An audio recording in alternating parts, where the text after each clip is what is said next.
Barcelona returned to the top of La Liga with a 3-1 win over Alavés at Camp Nou, a match that looked straightforward on paper but unfolded with far more tension in its early stages. Alavés struck in the opening minute, Pablo Ibáñez finishing from close range after Barcelona were caught flat. En el partido en todo momento hay que mirar las cosas positivas, hemos hecho un partido muy serio. What could have rattled a lesser side instead sharpened Barcelona, who equalized 8 minutes later through Lamine Yamal. The teenager's composure helped settle the team, and by the 26th minute, Dani Olmo had completed the turnaround, finishing a well-worked move to send Barça into halftime with a 2-1 lead in a first half defined by sudden swings rather than sustained control. The second half moved at a calmer rhythm, Barcelona dictating possession without ever fully killing the game. Both managers made a wave of substitutions that changed the tempo but not the pattern. Barça probing, Alavés hanging on. Yamal remained the constant threat, drifting into pockets and repeatedly forcing Alavés backward. His influence proved decisive again in stoppage time when he slipped a perfectly weighted pass to Olmo, who scored his second of the night in the 93rd minute.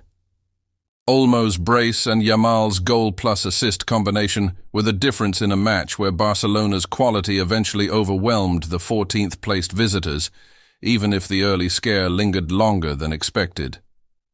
If Barcelona's victory put pressure on Real Madrid, the response in Girona did little to relieve it.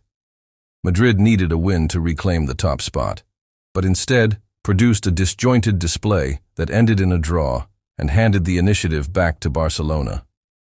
Madrid's defending was fragile, and without the spark that usually comes from Kylian Mbappé, they looked increasingly vulnerable as the match wore on. The first major flashpoint came in the 41st minute when Mbappé bundled a loose ball into the net, only for the goal to be ruled out for a handball after he lost his footing. 4 minutes later, the match flipped entirely. Ounahi finished a brilliant Girona counterattack, exposing Álvaro Carreras down the left and sending a curling strike into the top corner beyond reach. Madrid's urgency improved after the break, and their persistence eventually drew a penalty. Vinicius Jr, sharper than most of his teammates, broke into the box and went down under a clipped challenge. Mbappé converted to level the match. The goal set off a frantic final stretch. Vinicius came inches from scoring the winner in the 84th minute, and Girona nearly punished the visitors seconds later through Joel Roca.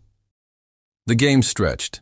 Mistakes crept in on both sides, and neither team found the composure to settle it. The draw felt like a loss for Madrid and a symbolic win for Barcelona. As the table stands, Barca's combination of resilience, timing, and just enough cutting edge has put them back on top, capitalizing on a weekend where Madrid blinked first.